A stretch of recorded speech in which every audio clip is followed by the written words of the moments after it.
Sir, ನನಗೆ ಈಗ ಸಿಕ್ಕಿರತಕ್ಕಂಥ ಮಾಹಿತಿ ಮತ್ತು ದಾಖಲಾತಿಗಳ ಪ್ರಕಾರ ಸಿದ್ದರಾಮಯ್ಯ ಮತ್ತು ಅವರ ಕುಟುಂಬದವರು ಒಂದು ದಲಿತ ಕುಟುಂಬಕ್ಕೆ ಅನ್ಯಾಯ ಮಾಡಿ, ಅಂದರೆ ದೌರ್ಜನ್ಯ ಎಸಗಿ ಅವ್ರಿಗೆ ಸೇರಬೇಕಾದ ಆಸ್ತಿನ ತಮ್ಮ ಕುಟುಂಬದ ಆಸ್ತಿನೇ ಮಾಡ್ಕೊಂಡಿದ್ದಾರೆ.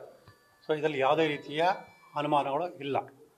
ಹಾಗಾಗಿ ಈ ದಲಿತ ಕುಟುಂಬಕ್ಕೆ ಏನು ದೌರ್ಜನ್ಯ ಮಾಡಿದ್ದಾರೆ, ಆ ಕಾರಣದಿಂದ ನಾನು ರಾಷ್ಟ್ರೀಯ ಪರಿಶಿಷ್ಟ ಜಾತಿಗಳ ಆಯೋಗಕ್ಕೆ ದೂರನ್ನು ಕೊಟ್ಟಿದ್ದೀನಿ ಈ ದಿನ. ಸೊ ಅವ್ರು ತನಿಖೆ ಮಾಡಿದಾಗ ಎಲ್ಲ ರೀತಿಯ ಸತ್ಯಾಂಶಗಳು ಬರ್ತವೆ. ಯಾಕಂದರೆ ಇಲ್ಲಿ ಸಾಕಷ್ಟು ಗೊಂದಲ ಇದೆ, ಒಬ್ಬರವರು ಅನ್ನೋದು ರೀತಿ ಮಾತಾಡ್ತಾರೆ. ಅದರ ತನಿಖೆ ನಡೆದಾಗಲೇ ಎಲ್ಲ ದಾಖಲಾತಿಗಳನ್ನು ಸಂಗ್ರಹಿಸಿ ವಿಶ್ಲೇಷಣೆ ಮಾಡಿದಾಗಲೇ ಸತ್ಯಾಂಶ ವಿಷಯ ಬರುತ್ತೆ. ಸಿದ್ದರಾಮಯ್ಯವರು ಯಾವುದೇ ತಪ್ಪು ಮಾಡಿಲ್ಲ, ನಮ್ಮ ಕುಟುಂಬ ಕೂಡ ಕಾನೂನುಬದ್ಧವಾಗಿ ಜಮೀನನ್ನು ಖರೀದಿ ಮಾಡಿ ನಿವೇಶನ ಪಡೆದಿದೆ ಅನ್ನೋದು ನಿಜ ಆಗಿದ್ದರೆ, ಮತ್ತು ಅವರು ಅದನ್ನು ಸಾಬೀತುಪಡಿಸ್ಬೇಕಾದ್ರೆ ತನಿಖೆಯ ಮೂಲಕ ಹೊರತು ಬರೀ ಹೇಳಿಕೆಗಳಿಂದ ಅಲ್ಲ. ಅವರು ಬೇರೆ ಎಲ್ಲ ವಿಚಾರಗಳು ಹೇಗೆ ಒಂದು ವಿಶೇಷ ತನಿಖಾ ತಂಡ ರಚನೆ ಮಾಡಿ ತನಿಖೆ ಮಾಡಿಸಿದರೆ, ಈ ವಿಚಾರ ಕೂಡ ಒಂದು ವಿಶೇಷ ತನಿಖೆ ತಂಡವನ್ನು ರಚನೆ ಮಾಡಲಿ, ಒಂದು ತನಿಖೆನ ಮಾಡಿಸ್ಲಿ, ಸತ್ಯಾಂಶವನ್ನು ರಾಜ್ಯದ ಜನಕ್ಕೆ ತಿಳಿಸ್ಲಿ ಅಂತೇಳಿ ನಾನು ಈ ಮೂಲಕ ಮನವಿ ಮಾಡ್ಕೊಳ್ತೀನಿ. ಅಲ್ಲ, ಇಲ್ಲಿ ಈಗ ಕುಟುಂಬದವರು ಹೇಳ್ತಾರೆ, ದೇವರಾಜ್ ಅವರು ನಮ್ಮ ಚಿಕ್ಕಪ್ಪ ಕೊನೆಯವರು ಏನಿದ್ದಾರೆ ಅವರು ಬರ್ಕೊಟ್ಬಿಟ್ಟಿದ್ದಾರೆ, ನಮ್ಗೆ ಗೊತ್ತಾಗಿಲ್ಲ ಅಂತೇಳಿ. ಇಲ್ಲಿ ಸಿದ್ದರಾಮಯ್ಯನವರು ಅವ್ರ ಕುಟುಂಬದವರು ಮೋಸ ಮಾಡಿದ್ದು ಯಾವ ಥರ ಆಗುತ್ತೆ ಅಂತ ಸರ್ ಅದನ್ನ ಹೇಳ್ತೀನಿ ಸರ್. ಸಿದ್ದರಾಮಯ್ಯ ಖರೀದಿ ಮಾಡಬೇಕಾದ್ರೆ ಅಥವಾ ಅವ್ರ ಬಾಮಯ್ಯ ಖರೀದಿ ಮಾಡಬೇಕಂದ್ರೆ ಈ ದೇವರಾಜಿಗೆ ಹೇಗೆ ಬಂತು ಮೂಲ ನೋಡಬೇಕಲ್ಲ ಸರ್. ಅವ್ರು ಅದನ್ನು ನೋಡಿದ್ರೆ ಹೇಗೆ ತಗೊಳ್ತಾರೆ, ಒಬ್ಬ ಸಾಮಾನ್ಯ ವ್ಯಕ್ತಿನೂ ಕೂಡ ಅದು ಮಾಡ್ತಾರೆ. ಇಲ್ಲಿ ಇನ್ನು ಗಮನಿಸಬೇಕಾದ್ರೆ ಏನಂತಂದರೆ, ಈ ಕುಟುಂಬದವ್ರಿಗೆ ಈ ದಾಖಲಾತಿಗಳನ್ನು ನೋಂದಣಿ ಮಾಡಬೇಕು ಅನ್ನೋ ತಿಳುವಳಿಕೆ ಇಲ್ಲ. ಹಾಗಾಗಿ ಏನೋ ಒಂದು ಮಾಡ್ಕೊಂಡ್ಬಿಟ್ರೆ ಅಂತ ಹೇಳಕ್ಕೆ ಬರಲ್ಲ. ಯಾಕೆಂದರೆ 1968 ಇಸ್ವಿಯಲ್ಲಿ ಹಕ್ಕು ಖುಲಾಸೆ ಪತ್ರನ ಉಪನೋಂದಣಿ ಕಚೇರಿಯಲ್ಲಿ ನೋಂದಣಿ ಮಾಡ್ಕೊಂಡಿದ್ದಾರೆ.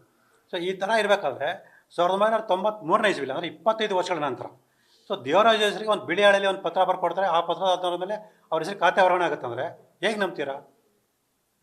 ಸೊ ಸಿದ್ದರಾಮಯ್ಯಗೆ ಅಷ್ಟು ಗೊತ್ತಿಲ್ಲ. ಒಂದು ಬಿಳಿ ಹಾಳೆಯಲ್ಲಿ ಒಂದು ಪತ್ರ ಬರ್ಕೊಬಿಟ್ರೆ ಲಕ್ಷಾಂತರ ರೂಪಾಯಿ ಅಥವಾ ಕೋಟಿ ಬೆಲೆ ಬಾಳೋ ಆಸ್ತಿನ ವರ್ಗಾವಣೆ ಮಾಡ್ಬೋದಾ? ಸೊ ಮೋಸ ಆಗಿದೆ ಅಂತ ಹೌದು, ಇಲ್ಲಿ ಸ್ಪಷ್ಟ ಗೊತ್ತಾಗುತ್ತೆ. ಈಗ ಅವರು ನಿಜವಾಗ್ಲೂ ಕೂಡ ಈಗ ಇದೇ ದೇವರಾಜು, ಏನು ದೇವರಾಜು ಬಿಳಿ ಹಾಳೆ ಮೇಲೆ ಖಾತೆ ಮಾಡಿಸ್ಕೊಂಡಿದ್ದಾರೆ, ಇದೇ ದೇವರಾಜು 1968 ಇಸ್ವಿಲಿ ಮಹಿಳೆಯರಿಗೆ ಹಕ್ಕು ಖುಲಾಸೆ ಪತ್ರನ ಉಪನೋಂದಣಿಕಾರಿ ಕಚೇರಿ ನೋಂದಣಿ ಮಾಡ್ಕೊಂಡಿದ್ದಾರೆ. ಅಂದರೆ ಅವ್ರಿಗೆ ಗೊತ್ತಿದೆ. ಸೊ ಒಂದು ಆಸ್ತಿನ ವರ್ಗಾವಣೆ ಮಾಡ್ಕೊಳ್ಬೇಕು ಅಂತಂದರೆ ಹಕ್ಕು ಖುಲಾಸೆ ಪತ್ರನ ಅಥವಾ ಮತ್ತೊಂದು ದಾಖಲೆನ ಉಪನೋಂದಣಿ ಕಚೇರಿಯಲ್ಲಿ ನೋಂದಣಿ ಮಾಡಿಸ್ಕೊಂಡು ಆ ಮುಖಾಂತರ ನನ್ನ ಹೆಸರು ವರ್ಗಾವಣೆ ಮಾಡಿ ಗೊತ್ತಿದ್ರು ಕೂಡ 1993 ಇಸ್ವಿಲಿ ಬರೀ ಒಂದು ಬಿಳಿ ಹಾಳೆಯಲ್ಲಿ ಒಂದು ಹೇಳಿಕೆಯನ್ನು ಪಡ್ಕೊಂಡು ಹೆಂಗೆ ಖಾತೆನ ವರ್ಗಾವಣೆ ಮಾಡಿಸ್ಕೊಳ್ತಾರೆ? ಇಲ್ಲಿ ನೀವು ಗಮನಿಸಬೇಕಾದ್ರೆ ಎಲ್ಲ ಪ್ರಕ್ರಿಯೆಗಳು ಪ್ರಾರಂಭ ಆಗದೆ 1992-93 ನಂತರ.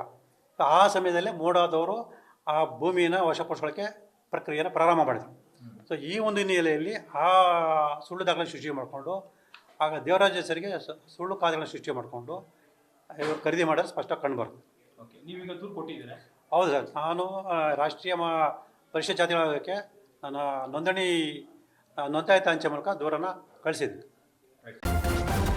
ನ್ಯೂಸ್ ಫಸ್ಟ್, ನಿರ್ಭೀತಿಯಿಂದ ನಿಮ್ಮ ಪರವಾಗಿ.